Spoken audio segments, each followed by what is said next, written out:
सबसे पहला मूल मंत्र है कि आप फुल डेडिकेशन, जो आपका टारगेट है उस टारगेट को सेट करो, उस टारगेट को सेट करके काम करो, उस पे वर्क करो, उस पे मेहनत करो, उसको मेहनत करो। दूसरा है कि काफी ऑथर्स की बुक आती है, काफी अलग तरह की बुक्स आती है मार्केट में, हजारों टाइप की बुक्स है हर कोर्स की, चाहे वो साइंस हो चाहे एमबीबीएस हो, हर की कोर्स की अलग अलग बुक्स है। लेकिन अगर आपका इंस्टीट्यूट आपको जो बुक्स देता है, आपका जैसा आपका एमबीबीएस वाला इंस्टीट्यूट है जो बुक्स देता है उसी को फॉलो करो। ज्यादा बुक्स आपको पढ़ने की जरूरत नहीं है, आप कम पढ़ो लेकिन उसको बार बार पढ़ो, कम पढ़ो उसको बार बार पढ़ो।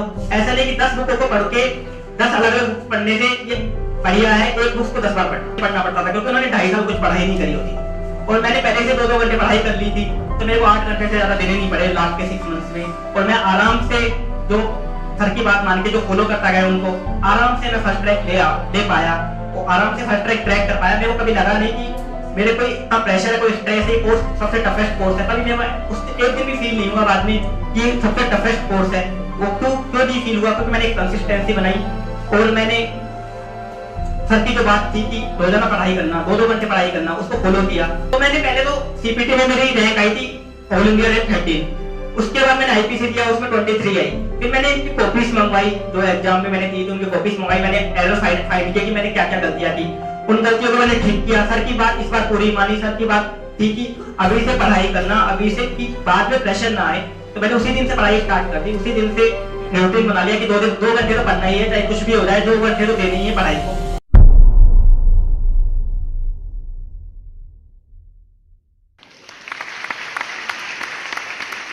मैंने रिसेंटली जुलाई में चार्टर्ड अकाउंटेंट का एग्जाम क्लियर किया है। मैं बेसिकली कोटपुतली से बिलोंग करता हूँ। कोटपुतली एक सिटी है, जयपुर और दिल्ली के बीच में आती है। जयपुर से 120 किलोमीटर अराउंड है। तो मैं कोटपुतली से बिलोंग करता हूँ। मेरी स्कूलिंग 12th तक वहाँ से हुई थी। छोटी स्कूल वहाँ पे, कोई बड़ी स्कूल ऐसी है नहीं, छोटी छोटी स्कूल है, वहाँ से मेरी स्कूलिंग हुई है कोटपुतली से। और मैं मेरी फैमिली में पहला चार्टर्ड अकाउंटेंट हूँ, तो मेरी फैमिली में कोई भी चार्टर्ड अकाउंटेंट कॉमर्स बैकग्राउंड से था नहीं। अब मैंने चार्टर्ड अकाउंटेंट, सबसे पहले तो क्या होता है चार्टर्ड अकाउंटेंट, काफी जो कॉमर्स वाले हैं बच्चे उनको तो पता होगा कि चार्टर्ड अकाउंटेंट क्या होता है, जो कॉमर्स स्ट्रीम से है, कॉमर्स बैकग्राउंड से। लेकिन जो बाकी बैकग्राउंड से उनको पता नहीं है शायद।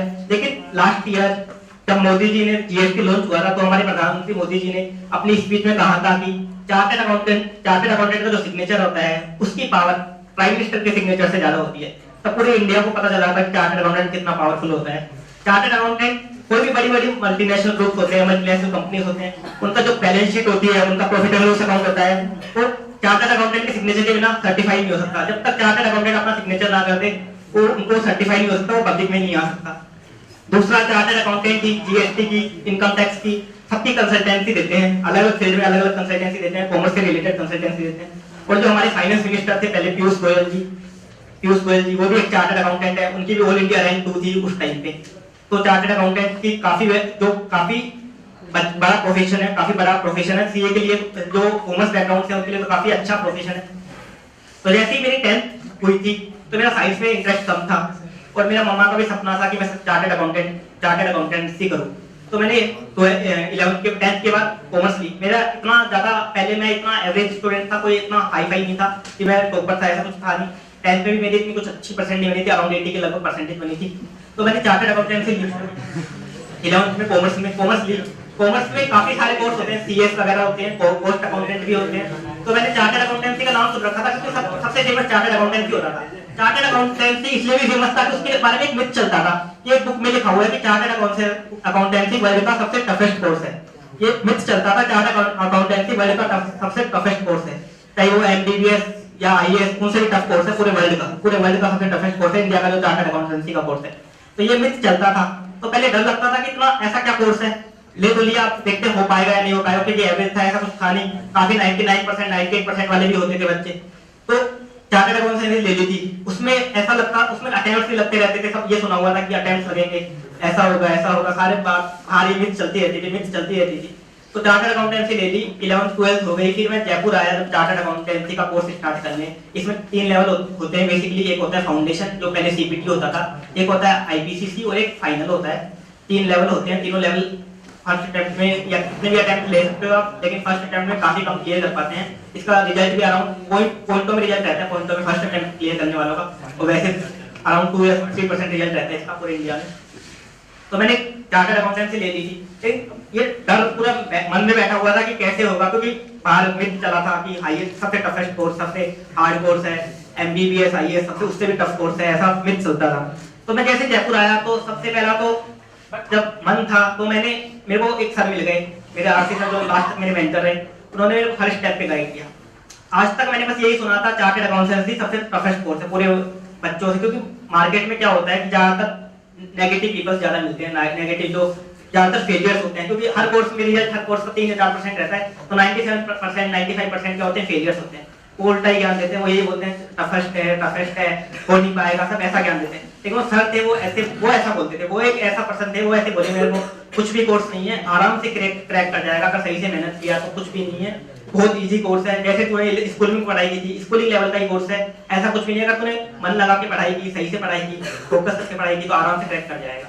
लेकिन तब लगता नहीं था, क्योंकि बाहर सब एक बात बोलते थे सबसे टफेस्ट कोर्स, एक बोलता था सबसे इजी कोर्स, तो ऐसा लगता नहीं था। लेकिन जैसे मैं यहाँ पे आया जयपुर में, सबसे पहले तो एक सीपीटी का जो एग्जाम होता है, इसका अराउंड 2 या 3 मंथ्स बाद होता है 12th के, तो मैंने वो स्टार्ट किया। तो मेरा यहाँ पे 15 दिन में मैं कोचिंग स्टार्ट की, तो 15 दिन मेरा मन नहीं लगा, 15 दिन बाद मैं वापस कोर्ट चला गया, तो मैंने घर बैठ के पढ़ाई की। तो फिर मेरे उसमें परसेंटेज आई 93% आई, जो मेरी 12th से 10% ज्यादा थी। तब भी मेरे को नहीं लगा, मेरे को लगा कि एंट्रेंस एग्जाम है सीपीटी, तो अब आगे हार्ड एग्जाम आएगा चार्टर्ड अकाउंटेंट का जो मेन एग्जाम होगा। फिर हुआ आईपीसीसी का एग्जाम आया, तब भी सर ने मेरे को मोटिवेट करते गए कि ऐसा कुछ भी नहीं है, बस मन लगा के पढ़ाई करो, एक फॉलो करो, बस टारगेट सेट कर लो, कर्म पे फोकस करो, फल की अपेक्षा ना करो, करते रहो, तो दूसरा एग्जाम भी क्लियर हो गया। उसके बाद 3 साल का टाइम मिला, 3 साल का टाइम मिलता है, आर्टिकलशिप होती है चार्टर्ड अकाउंटेंसी कोर्स में, 3 साल ट्रेनिंग चलती है, 3 साल ट्रेनिंग होती है आर्टिकलशिप। तो उस आर्टिकलशिप चलने के बाद उसके बाद फाइनल का एग्जाम बचता है। 3 साल ट्रेनिंग चली, 3 साल ट्रेनिंग में मैंने क्या, 3 साल ट्रेनिंग चलती गई। ट्रेनिंग में 10 बजे से रात को 8-7-8 बज जाते हैं। ट्रेनिंग में आपको किसी चार्टर्ड अकाउंटेंट, दूसरे चार्टर्ड अकाउंटेंट के ऑफिस में काम करना पड़ता है, काम सीखना पड़ता है। तो उस टाइम सर ने मेरे को बोला कि तू अभी से पढ़ाई स्टार्ट कर दे, अभी से पढ़ाई स्टार्ट कर दे, अभी से 2-2 घंटे पढ़ाई को देने लग जा, ताकि लास्ट में क्या होता है जब 6 मंथ छुट्टी मिलेंगी एग्जाम की प्रिपरेशन के लिए, तब प्रेशर नहीं आएगा और तेरे को 18 घंटे पढ़ने की जरूरत नहीं पड़ेगी। आराम से तू अभी से 2-2 घंटे पढ़ेगा, बाद में कोई प्रेशर नहीं आएगा, आराम से क्रैक कर जाएगा। अभी से कंसिस्टेंसी बना पढ़ाई में, अभी से 2-2 घंटे दे, ज्यादा टाइम मत दे, 2-2 घंटे भी देगा तो 3 साल में आराम से इस एग्जाम में टॉप कर पाएगा। तो मैंने पहले तो सीपीटी में मेरी रैंक आई थी ऑल इंडिया रैंक 13, उसके बाद मैंने आईपीसी दिया, उसमें 23 आई। फिर मैंने इनकी कॉपीज मंगवाई, जो एग्जाम में मैंने दी थी उनकी कॉपीज मंगवाई, मैंने एरर फाइंड किया कि मैंने क्या क्या गलतियां की, उन गलतियों को मैंने ठीक किया। सर की बात इस बार पूरी मानी, सर की बात थी कि अभी से पढ़ाई करना, अभी से कि बाद में प्रेशर ना आए, तो मैंने उसी दिन से पढ़ाई स्टार्ट कर दी। उसी दिन से रूटीन बना लिया कि 2 घंटे तो पढ़ना ही है, चाहे कुछ भी हो जाए, 2 घंटे तो देने ही है पढ़ाई को, 2 घंटे पढ़ाई को किसी भी कीमत पे देने हैं। तो जैसे जैसे चलता गया, ट्रेनिंग भी चलती गई, 2-2 घंटे पढ़ाई भी चलती गई। फिर आया एग्जाम से 6 मंथ्स पहले, 6 मंथ्स पहले आपको ऑफिस से क्या होता है, छुट्टी मिल जाती थी चार्टर्ड अकाउंटेंसी कोर्स में। लास्ट के 6 मंथ्स जैसे ही आपकी आर्टिकलशिप 2.5 साल की हो जाती है, उसके बाद 6 मंथ्स की एग्जाम्स की लीव्स मिल जाती है। तो मेरे को लीव्स मिली, तो उसमें बाकी बच्चे पढ़ते थे 18 घंटे, क्योंकि ये कोर्स बहुत बड़ा होता है, तो उनको 18 घंटे पढ़ना पड़ता था, क्योंकि उन्होंने 2.5 साल कुछ पढ़ाई नहीं करी होती। और मैंने पहले से 2-2 घंटे पढ़ाई कर ली थी, तो मेरे को 8 घंटे से ज्यादा देने नहीं पड़े लास्ट के 6 मंथ्स में। और मैं आराम से जो सर की बात मान के जो फॉलो करता गया उनको, आराम से मैं फर्स्ट रैंक ले पाया और आराम से फर्स्ट रैंक क्रैक कर पाया। मेरे को कभी लगा नहीं कि मेरे कोई इतना प्रेशर है, कोई स्ट्रेस है, कोर्स सबसे टफेस्ट कोर्स है। कभी मेरे को उस एक दिन भी फील नहीं हुआ बाद में कि सबसे टफेस्ट कोर्स है। वो क्यों नहीं फील हुआ, क्योंकि मैंने एक कंसिस्टेंसी बनाई और मैंने सर की जो बात थी कि रोजाना पढ़ाई करना, 2-2 घंटे पढ़ाई करना, उसको फॉलो किया। इस कारण मेरे को कभी लगा नहीं कि सबसे टफेस्ट कोर्स है, ऐसा कभी फील नहीं हुआ। और जैसे ही मैं एग्जाम दिया, उसके बाद मेरे को लगने लग गया था कि इस बार फर्स्ट रैंक आ जाएगी। इस बार मैंने जितने नंबर जोड़े थे, मैंने एक्सपेक्ट किए थे, उतने ही नंबर मेरे मेन एग्जाम्स में आए। तो मैंने एक्सपेक्ट किया तो उतने ही नंबर आए। तो मेरे को पता चला कि बाहर सिर्फ मिथ फैली हुई है कि चार्टर्ड अकाउंटेंसी कोर्स सबसे टफेस्ट कोर्स है, सबसे टफेस्ट कोर्स है, ऐसा सिर्फ मिथ फैली हुई है। बस नेगेटिव पीपल्स ने ये मिथ फैला रखी है कि कोर्स काफी टफ है। ऐसा कुछ भी नहीं है। कोई भी बच्चा, चाहे कितना भी एवरेज बच्चा हो, कोई कोर्स में टॉप कर सकता है, कोई भी आराम से रैंक भी ला सकता है, आराम से फर्स्ट अटेम्प्ट में क्लियर कर सकता है। बस जरूरत है डेडिकेशन की और सही गाइडेंस की जरूरत है। वो अगर मिल जाए तो कोई भी एग्जाम को आराम से टॉप कर सकता है, आराम से अच्छी रैंक ला सकता है, आराम से अच्छे नंबर ला सकता है। काफी ऐसे बच्चे भी होते हैं जो जिनके 12th 10th में 40-45% होती हैं, वो भी चार्टर्ड अकाउंटेंसी के कोर्स में रैंक लाते हैं। और कुछ ऐसे भी होते हैं जिनके सीबीएसई किसी भी बोर्ड में 12th में 99% होती है, ऑल इंडिया टॉपर होते हैं सीबीएसई के, वो फेल हो जाते हैं। ये सिर्फ उसी का खेल है, गाइडेंस का खेल है और एक सही लगन, सही डेडिकेशन के साथ मेहनत करने का खेल है। तो ऐसा कुछ भी नहीं है, कोई भी एग्जाम हो, हम कोई भी एग्जाम को क्रैक कर सकते हैं। उसके लिए कुछ मूल मंत्र होते हैं, सक्सेस के मूल मंत्र। सबसे पहला मूल मंत्र है कि आप फुल डेडिकेशन, जो आपका टारगेट है उस टारगेट को सेट करो, उस टारगेट को सेट करके काम करो, उसको वर्क, उस पे वर्क करो, उस पे मेहनत करो, उसको मेहनत करो। दूसरा है कि काफी ऑथर्स की बुक आती है, काफी अलग तरह की बुक्स आती हैं मार्केट में, हजारों टाइप की बुक्स है हर कोर्स की, चाहे वो साइंस हो चाहे एमबीबीएस हो, हर की कोर्स की अलग अलग बुक्स है। लेकिन अगर आपका इंस्टीट्यूट आपको जो बुक्स देता है, आपका जैसा आपका एमबीबीएस वाला इंस्टीट्यूट है, जो बुक्स देता है उसी को फॉलो करो। ज्यादा बुक्स आपको पढ़ने की जरूरत नहीं है, आप कम पढ़ो लेकिन उसको बार बार पढ़ो, कम पढ़ो उसको बार बार पढ़ो। ऐसा नहीं कि 10 बुकों को पढ़ के 10 अलग अलग बुक्स पढ़ने से ये बढ़िया है एक बुक्स को 10 बार पढ़ना, 10 अलग अलग बुक्स पढ़ने से बढ़िया है एक बुक्स को 10 बार पढ़ना, वो ज्यादा बेटर है। दूसरा ये मूल मंत्र है। तीसरा मूल मंत्र है कि ऐसा मन में मत सोचो कि हम नहीं कर सकते, आप कुछ भी कर सकते हो, कुछ भी अचीव किया जाता है, सिर्फ माइंड का खेल है। अगर आप ये सोच लोगे कि हाँ मैं कर सकता हूँ तो आप कुछ भी अचीव कर सकते हो, कुछ भी अचीव कर सकते हो। मैंने भी कभी नहीं सोचा था, पहले मेरे को भी लगता था कि मैं अटेम्प्ट क्लियर नहीं कर पाऊंगा, फर्स्ट अटेम्प्ट में क्लियर नहीं कर पाऊंगा, लेकिन मैंने जैसे जैसे धीरे धीरे बढ़ता गया मैं आराम से इसको क्लियर कर पाया। तब मेरे को लगा कि हाँ कुछ भी हो सकता है, कुछ भी पॉसिबल है। तो आप कुछ भी कर सकते हो, चाहे वो एमबीबीएस हो, चाहे वो साइंस के इंजीनियर हो, चाहे कोई भी कोर्स हो, आराम से आप ट्रैक कर सकते हो। चाहे आपकी 10th और 12th में कितनी भी परसेंटेज रही हो, उससे कोई मतलब नहीं है, बस आपको डेडिकेशन के साथ आपके टारगेट को अचीव करने के लिए फोकस करना है। और लास्ट मूल मंत्र है कि आप कर्म करो, फल की अपेक्षा ना करो।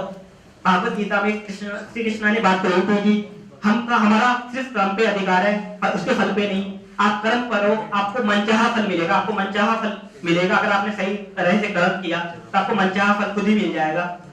लास्ट में एक बात कहना चाहता हूँ कि त्याग दो सभी ख्वाहिशें कुछ अलग करने के लिए, राम ने बहुत कुछ खोया श्री राम बनने के लिए। इसके साथ ही मैं इग्नाइट टॉक्स को भी धन्यवाद देना चाहता हूँ कि उन्होंने मेरे को मौका दिया आप सभी के साथ मेरा एक्सपीरियंस शेयर करने का, ताकि आपको कुछ डायरेक्शन मिल सके, आपको अपने गोल्स अचीव करने में, आपके ड्रीम्स अचीव करने में। Thank you.